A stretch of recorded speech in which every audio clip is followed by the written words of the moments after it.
Hey, salut à tous. Bon alors déjà, désolée pour ma tronche. Voilà, c'est le matin, on est mardi 20 décembre, donc on est en vacances et j'avais carrément pas envie de me préparer. Je suis explosée parce que je suis rentrée très tard cette nuit d'une soirée, voilà. Donc, voilà, pas de préparation. Peinture, non, c'est nature peinture qu'on dit. Bon bref, vous avez compris. Aujourd'hui, on se retrouve parce que je me suis dit que ça pouvait être sympa que je vous partage comment je prépare ma période. Vous savez que moi, je prends en général une semaine pour préparer la période et une semaine après où je me repose avec ma famille et mon fils. Donc du coup, bah, je vais vous emmener avec moi dans la préparation de la période 3.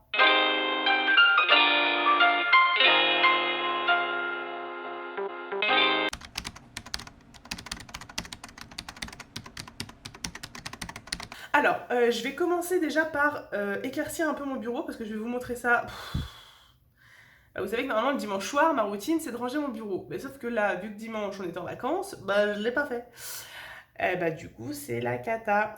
Voilà, je ne peux pas commencer à travailler comme ça, ce n'est pas possible. Donc je vais déjà ranger. Et ensuite, ce que je vais faire, c'est que je vais prendre les programmations de période. Je vais regarder où est-ce qu'on en est. Enfin, je vais faire le point en fait pour voir où est-ce qu'on en est qu'on a eu le temps de tout faire ou pas. Donc pour chacune de mes classes. Et je vais lister dans un carnet en fait, je vais faire des to-do list de ce que je dois faire pour la période d'après grâce aux programmations annuelles. Donc en fait, je vais prendre mes programmations de période, mes programmations annuelles, je vais checker ce qu'on a fait et là où on en est sur les programmations de période et je vais ajuster ma programmation annuelle là-dessus. Voilà, donc aujourd'hui déjà je vais faire ça et puis bah, je vous laisse regarder. Bon alors comme vous pouvez le voir, voilà donc le bazar. Partout, partout, partout, partout, partout, partout, partout, il y en a partout. Voilà, donc bah, let's go.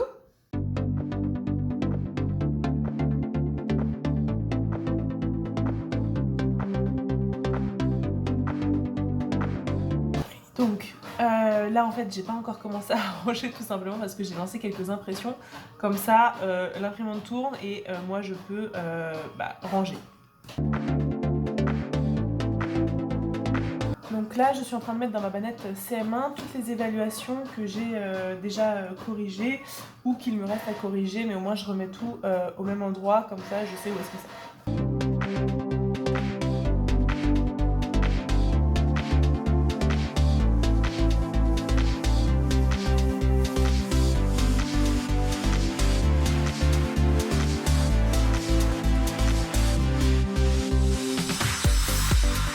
Le matériel dont je vais encore avoir besoin, je vais le mettre aussi dans ma bannette.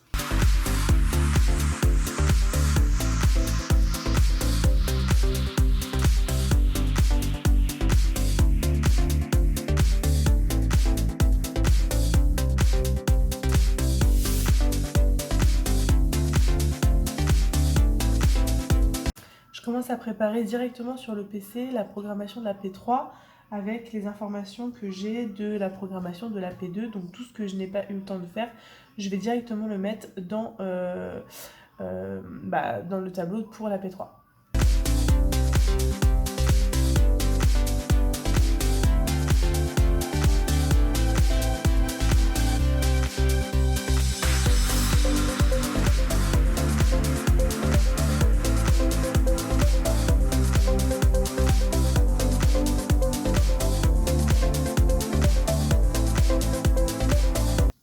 Maintenant, je vais mettre à jour les différentes programmations annuelles que j'ai. Et grâce à la mise à jour de ma programmation annuelle, je viens mettre à jour la programmation de la P3.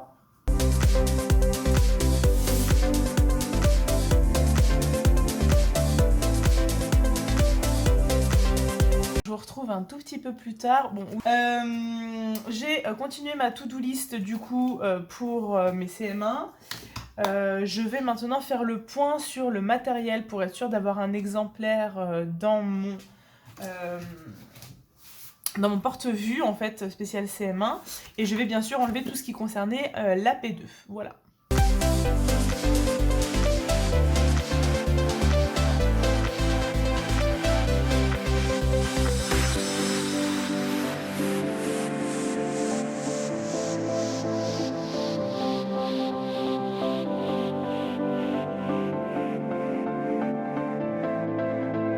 Donc, j'ai terminé ma programmation de l'AP3, donc je vais la ranger dans mon porte-vue, et puis je vais enchaîner directement avec mon CM1, CM2.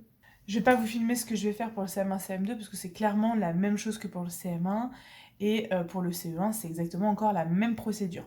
Globalement, je fais à chaque fois les mêmes choses. Je vous refilmerai à partir du moment où je vais rentrer un peu plus dans les détails, les créations de séquences, etc. À ce stade-là, j'ai mon porte-vue qui est prêt.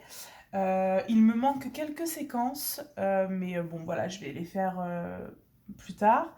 Mais tout le matériel, ou presque, est prêt. Et après, je n'aurai plus qu'à faire les photocopies pour les élèves.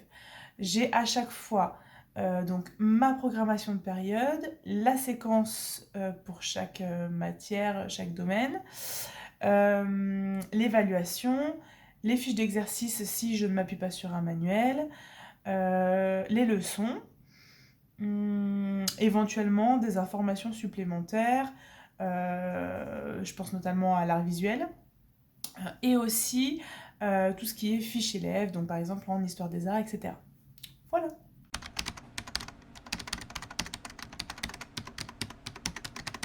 Salut à tous. Bon alors pour vous c'est toujours la même vidéo, pour moi c'est le jour numéro 2 de ma préparation de la P3. Voilà, donc j'en suis au même niveau sur mes 3 classes. Donc aujourd'hui on va aller un peu plus loin, c'est-à-dire que je vais faire mes fiches de séquence, faire les fiches de prep que je fais directement sur EduMove, et donc directement dans mon cahier journal. Et éventuellement continuer à préparer du matériel supplémentaire. Voilà, et ça pour mes 3 classes, donc c'est parti. Voilà, donc là en gros je viens de faire ma séquence en sciences, donc qui va me servir pour mon niveau de CM1, où on décloisonne, donc j'ai 3 classes. Et également en CM1, CM2, je suis un peu en retard avec les CM1, CM2 parce qu'en P1 on avait natation et donc il y a plusieurs séances qu'on n'a pas pu faire. Donc je suis en décalé. En gros, ce que j'ai fait là en P2 avec mes CM1, c'est ce que je vais faire en P3 avec mes CM1, CM2. Et du coup, ce que je vais faire là en P3 avec mes CM1, je le ferai certainement qu'en P4 avec mes CM1, CM2. Mais c'est pas grave, au moins la séquence est faite. Et j'ai mis dans mon petit porte-vue là tout ce qui va me servir à faire la séance. Avec mes élèves, il me restera à plastifier certaines choses, mais tout ce qui est plastification, etc., je ferai ça plus tard. Pareil, j'ai une carte ici que j'ai imprimée en A4, mais que je vais agrandir à l'école. Donc bon, voilà. En gros, je ferai ça un peu plus tard. Le principal, c'est que le matériel soit prêt, entre guillemets, que ma séquence soit prête. Et voilà. En gros, ça c'est une bonne chose de faite. Et clairement, ce porte-vue là, c'est un porte-vue que je vais déjà pouvoir emmener à l'école pour faire toutes mes photocopies. Donc là, maintenant que les sciences c'est fait, je vais m'attaquer à tout le reste. J'avoue que pour moi, aujourd'hui, je fais mes fiches de séquence plus pour mes visites que pour moi. Alors, je suis d'accord sur le fait que la fiche de séquence, ça te permet de voir un peu où tu vas. Mais aujourd'hui, avec mon fonctionnement avec EduMove, je sais que ça pourrait être optimal si j'avais ma classe et que je savais que j'avais le même niveau et que je pouvais faire mes séquences directement sur EduMove. Je suis désolée, je parle du nez, c'est horrible. Que je pouvais faire directement mes séquences sur EduMove, ce qui me permettrait de juste avoir à mettre à jour mes séquences. J'ai pris le parti, étant donné que j'ai plusieurs niveaux, plusieurs classes, etc., de ne pas faire sur EduMove, mais de faire sur Word, tout simplement une fiche de séquence. Et en l'occurrence, voilà, je l'ai fait surtout pour mes tuteurs et mes visites, mais en soi, elles ne me servent pas trop à grand-chose. Un peu pour me poser sur la séquence et savoir où je vais, mais en soi... Voilà quoi. Mais bon, faut le faire.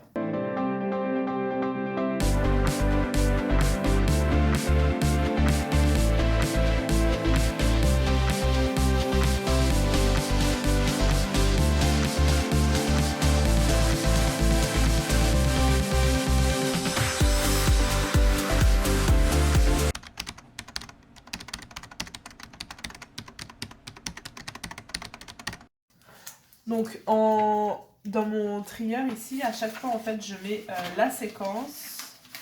Derrière je mets la leçon ainsi que l'évaluation, parce que il faut toujours partir de l'évaluation pour construire sa séquence. Si on ne sait pas ce que l'on veut faire acquérir à l'enfant, à l'élève, on ne peut pas créer la fiche de séquence. Là, en l'occurrence, avec les triangles, je veux qu'ils sachent reconnaître les différents types de triangles grâce à leurs caractéristiques. Donc, dans l'évaluation, ils vont avoir différents triangles et un tableau à cocher, en fait, tout simplement en fonction des caractéristiques des triangles. Ils vont donc devoir classer les triangles. Donc, pour pouvoir faire ça, dans la première séance, en fait, je vais leur demander, donc je vais en fait tout simplement partir de l'évaluation. Je fais souvent ça en fait, je pars de l'évaluation, donc c'est-à-dire que je vais juste leur proposer ces triangles-là. Je vais leur demander de découper, certainement en groupes, et de me classer ces triangles. Voilà, première séance, on va faire ça. Ensuite, on va parler des différentes caractéristiques. Je vais distribuer la leçon qui est juste ici. Et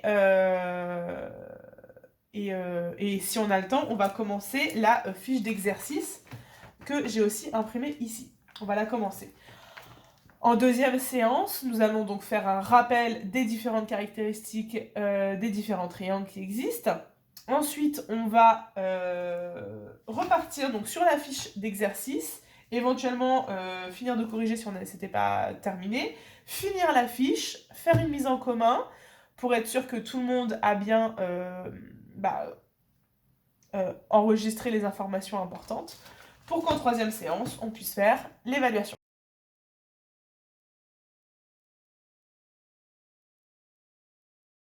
Voilà. Donc, et en gros, je construis à peu près toujours mes séquences de la même manière. Voilà pour ça. J'espère que ça vous aura aidé. Et en fait, je fais ça à chaque fois. Donc à chaque fois, dans mon trieur, j'ai la séquence, la leçon, l'évaluation et éventuellement les fiches d'exercice si je ne m'appuie pas sur un manuel. Voilà, je continue.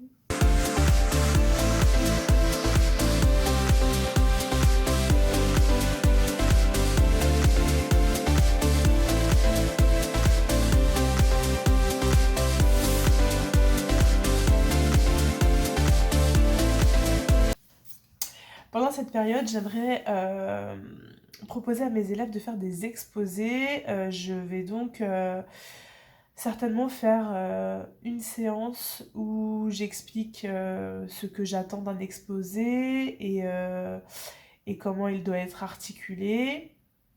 Et ensuite, voilà, en fait, je leur proposerai des temps en fait dédiés pour faire ces exposés-là. Mais du coup, il faut que je crée cette fameuse séance. Donc voilà, je vais aller faire des recherches pour ça.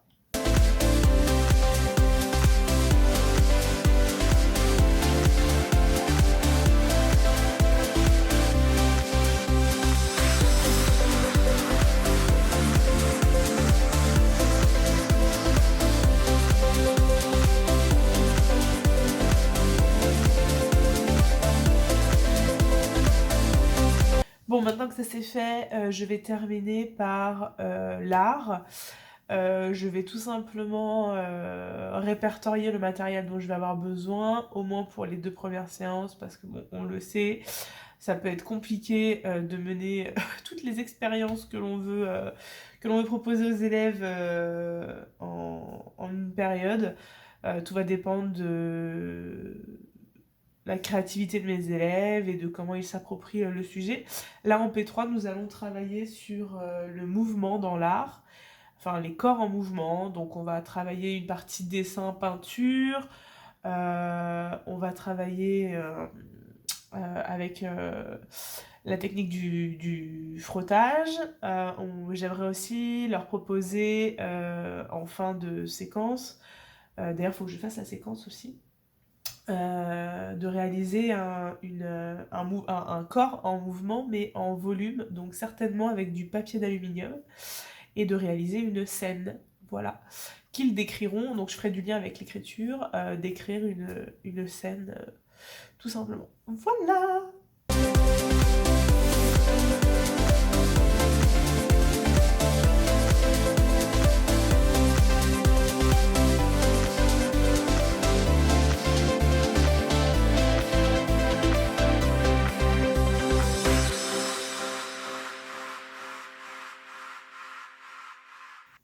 Bon, et bien voilà, il est actuellement 12h36, j'ai commencé aux alentours de 10h à peu près. Voilà, j'ai terminé pour mes CM1, je viens de faire aussi ma séquence en EPS que j'avais un petit peu oublié. Donc j'ai fait une séquence en danse, voilà, avec un petit peu de matériel. J'ai été choper des, je sais pas si on va voir là, des petites images comme ça de danseurs qu'ils devront à un moment donné reproduire dans leur chorégraphie. Voilà, donc ça va être, je pense, hyper intéressant. J'espère que ça va leur plaire autant que ça me plaît à moi. Voilà, donc les CM1, c'est bon. Il me restera toute la partie cahier, journal, etc. Parce que j'avoue que j'ai pas eu le temps là de créer mes fiches de prep. Je vais essayer de faire le même travail avec mes CM1, CM2 et CE1 cet après-midi et peut-être commencer le cahier journal, sinon bah, ça sera pour demain. Voilà, moi je vous filme pas ça parce que c'est exactement la même chose, donc voilà.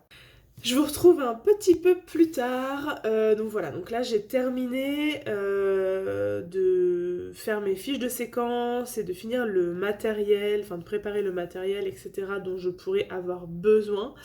Il y aura peut-être des petites choses qu'il faudrait que je fasse en dernière minute, etc. Mais c'est à la marge, donc c'est pas très grave. Il est 15h48, mon fils et mon conjoint vont rentrer vers 17h15, 17h30.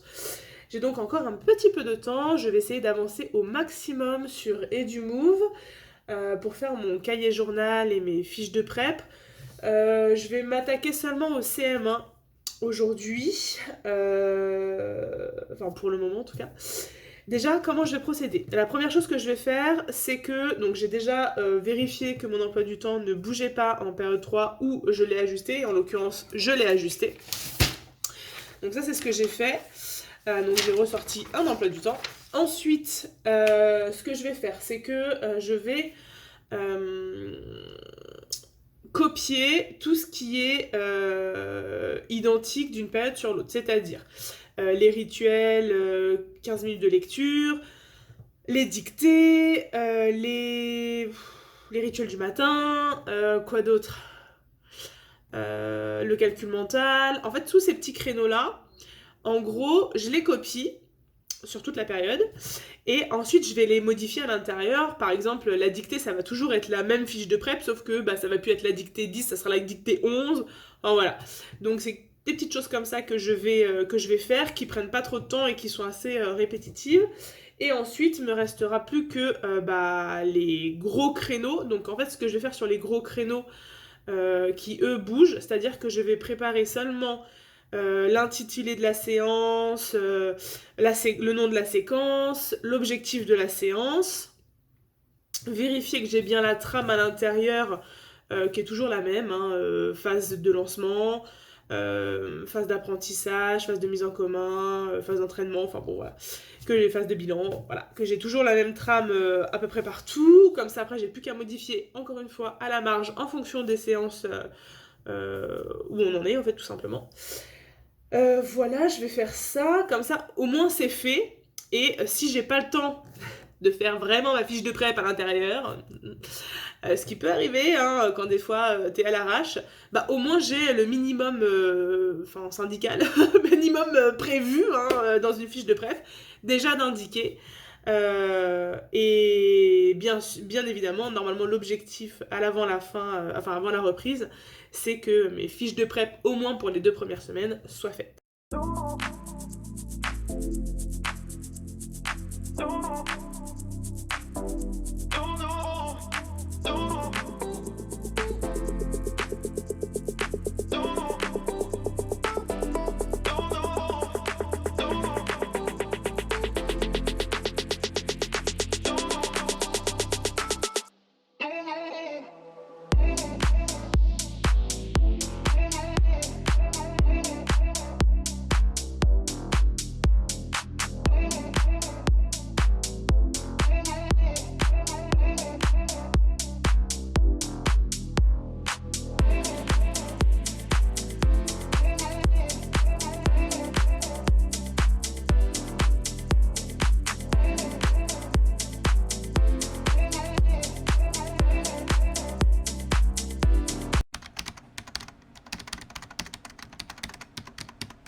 on se retrouve pour le jour numéro 3 des préparations. Hier, voilà, j'avais terminé toute la partie CM1 avec le cahier journal, etc. J'aurais quelques petites choses à faire, mais à la marge. Donc aujourd'hui, je vais faire exactement le même travail pour les CE1 et les CM1, CM2. Et l'objectif aussi de la journée, c'est de préparer les 2 premières semaines de janvier, hein, voilà. Une fois que j'aurai fait ça, je pourrai me considérer en vacances. Donc, c'est parti. Je vais pas vous filmer la préparation des CE1, des CM1, CM2 parce que c'est exactement la même chose que pour les CM1. Et je vous reprendrai pour la préparation des 2 premières semaines. Salut, je vous reprends beaucoup plus tard parce que je suis actuellement en train de faire le montage de cette vidéo. Et en fait, je me suis aperçue que je n'avais pas les derniers rushs. Voilà, ce que j'avais enregistré après le jour 3 a disparu. Alors, soit a disparu, soit n'a pas fonctionné. Bref, en tout cas, voilà, la vidéo n'est pas exploitable. Du coup, je me suis dit que c'est pas grave, j'allais vous expliquer ça comme ça de toute façon. Ce qui compte, c'est que vous compreniez un petit peu la démarche. Donc en fait, au jour 3, j'ai donc terminé pour mes 2 autres classes toute la partie fiche de séquence et mise à jour du cahier journal et du Move. Donc je vous rappelle que pour la mise à jour du cahier journal, c'était quelque chose de très simple, hein. Je reporte tout ce qui est rituel, etc. et je mets à jour. Et puis pour tous les autres gros créneaux, je mets en gros ma trame, le titre de la séance, le titre de la séquence, etc., etc. Grâce à la fiche séquence, en fait, je reporte tout simplement les éléments de la fiche séquence et je mets aussi toute la partie programme, le lien avec le programme. Donc voilà, c'est ce que j'ai fait le jour 3. Je vous avais dit aussi que la journée devait être consacrée à préparer les 2 semaines, les 2 premières semaines. J'ai commencé, mais je l'ai surtout fait le jour 4.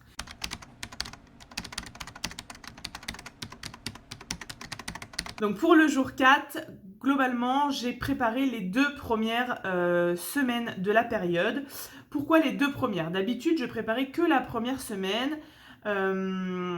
Et ensuite après j'adaptais, sauf que j'ai envie pour cette période 3 de changer un petit peu le fonctionnement que je suis en train de vous décrire pour faire exactement la même chose mais plutôt quand je suis encore au cours de la période et pouvoir profiter au maximum vraiment de mes vacances et pas considérer toute une semaine de travail. Surtout que voilà, je commence à prendre un petit peu mon rythme. Donc voilà, je pense que c'est quelque chose de faisable. En tout cas, c'est ce que je vais essayer de faire. Donc, j'ai préparé les 2 premières semaines de la période parce que je voulais prendre un petit peu d'avance sur toute la période à chaque fois.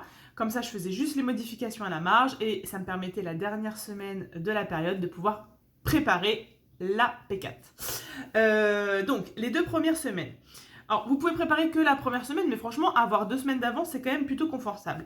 Même si au final sur la première semaine on n'a pas tout fait, il suffit de faire des ajustements et c'est vraiment à la marge, donc c'est pas dérangeant. Qu'est-ce que j'entends par préparer les 2 premières semaines? Alors premièrement, sur EduMove, compléter les gros créneaux et là vraiment en faisant notre fiche de prep complète. Alors on n'est pas obligé de faire des fiches de prep pour tout. Je vous rappelle que quand vous êtes visité, vous devez en préparer au moins 2 par jour. Après, ça dépend les matières, ça dépend ce que vous faites, sur quoi vous vous appuyez. Enfin, moi, je sais que par exemple, les séances de découverte, je les prépare quand même bien. Après, c'est vrai que les séances d'entraînement, je vais peut-être avoir tendance à un peu moins les préparer. Surtout si on s'appuie sur un manuel, etc. Bon, voilà. Après, c'est à vous de voir. En tout cas, si vous êtes PES, moi, l'année dernière, je faisais des fiches de prep pour tout. Ça me rassurait et ça me permettait de bien ancrer les savoirs aussi pour moi, pour être confiante devant les élèves. Donc, ça consiste donc à ça, donc préparer EduMove. Ensuite, sur les 2 premières semaines, bien évidemment. Ensuite, préparer le matériel. Et ça, c'est vraiment quelque chose qui va prendre du temps parce que, en fonction du matériel dont vous avez besoin, il faut faire les impressions. Il faut parfois faire des agrandissements ou des des rétrécissements ou réduire les impressions pour que ça tienne sur 2 pages par exemple, enfin sur une page par exemple. Il faut aussi des fois plastifier, découper. Après, donc j'organise tout dans mes petits trieurs que j'utilise toujours. Hein, donc voilà, donc j'avais tout mis là-dedans. Pardon. Donc j'avais mis toutes mes photocopies découpées, bien évidemment, là-dedans. Alors oui, j'ai acheté un massicot, comme ça j'en ai un à la maison. Il est d'ailleurs juste là. Oh, oh c'est dur, hein, comme ça. Juste là. Voilà, là. Bref. Donc voilà, comme ça me permet de faire tout mon découpage et de ne pas aller à l'école pendant les vacances. Au moins, je découpe tout. Donc voilà, j'ai fait ça. J'ai aussi préparé mon cahier journal écrit. Alors ça, c'est pas une obligation. Moi, c'est vrai que mon cahier journal, je le laisse en classe parce que le but, c'est que si je suis remplacée, eh bien, ma remplaçante puisse voir où est-ce que j'en étais. Pour pouvoir prendre la suite éventuellement. Et puis ça sert aussi à mes collègues, notamment celles que je remplace une journée, pour savoir sur les petites choses qu'on suit comme ça, ce que j'ai fait ou ce que je n'ai pas eu le temps de faire. Donc voilà, mon cahier journal et du move papier reste en classe. Et moi, je me suis fait un cahier journal papier que je vais vous montrer juste après. Donc voilà par rapport à ça. Globalement, pour faire mes 2 premières semaines, vu que j'ai utilisé ma programmation de période, que je vous rappelle est ici, hein, ma programmation de période pour faire mes 2 premières semaines, ça me permet, grâce à cette programmation-là, aussi de prévoir les devoirs. Donc j'écris aussi les devoirs pour mes élèves sur les 2 semaines. Comme ça c'est fait, et éventuellement une to-do list s'il y a des choses qu'il faut que je fasse quand je serai à l'école, etc. Donc voilà ce que j'ai fait pendant mon jour 4. Et alors vous allez me dire, mais pourquoi 5 jours alors? Il te sert à quoi ton 5e jour? Eh bien on y vient.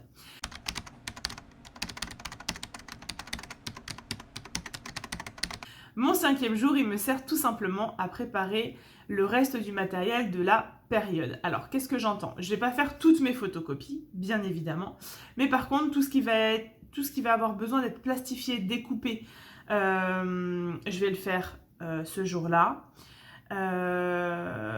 Tout ce qui est aussi les corrections que je n'ai pas eu le temps de faire avant les vacances, eh bien, je vais les faire à ce moment-là. Je vais compléter mon tableau d'évaluation. Là, ça m'a permis aussi de commencer un peu les LSU, par exemple. Voilà, donc en fait, ce jour-là, il me permet déjà d'ajuster si j'ai pas eu le temps sur les autres jours, voilà, de terminer, clairement. Et puis d'aller un peu plus loin pour prendre un peu plus d'avance, tout simplement.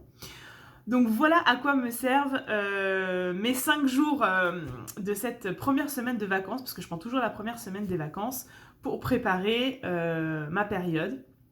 Et franchement, en faisant ça, eh bien, je suis quand même vraiment pas mal. Ça me permet de m'enlever un certain stress aussi. Parce que je sais que les choses sont préparées et du coup, ça m'enlève un poids. Le fait d'avoir pris 2 semaines d'avance me permet aussi les mercredis de continuer à prendre cette avance-là en termes de préparation de matériel, donc photocopie et découpage.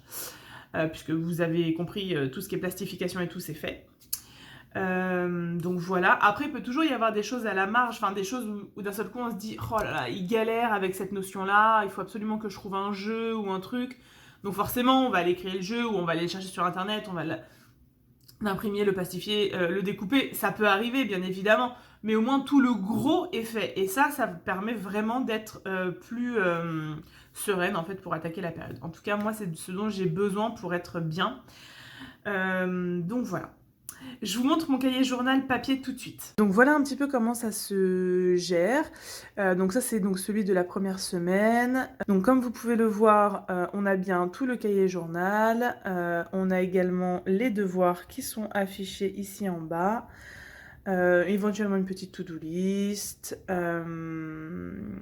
Et puis des petites notes, etc. Mais voilà, globalement, je fais ça pour toutes mes semaines. Voilà, donc vous savez tout sur comment je prépare ma période. Alors comme je vous le dis, je suis en expérimentation là sur une nouvelle organisation. Mais en tout cas, je sais que ce que je vous ai dit là, c'est une valeur sûre, ça marche. J'ai déjà transmis cette méthode-là à d'autres de mes collègues qui font exactement la même chose et ça marche aussi pour elles.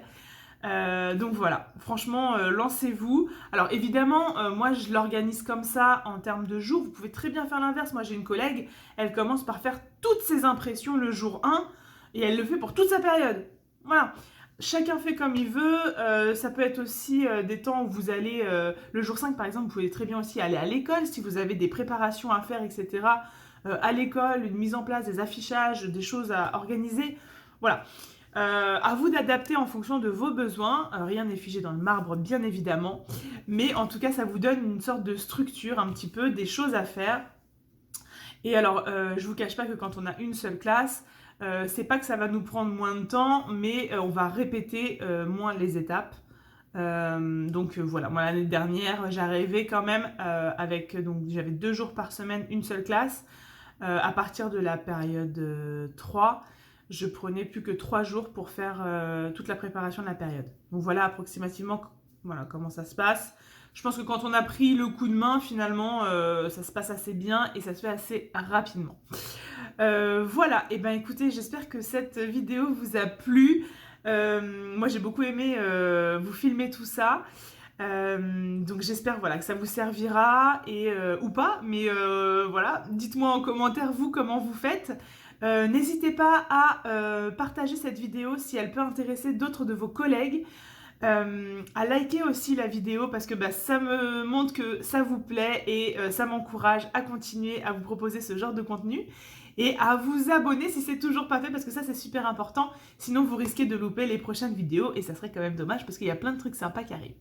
Donc voilà, eh bien je vous souhaite une bonne journée, prenez soin de vous et je vous dis à dimanche prochain. Bye bye.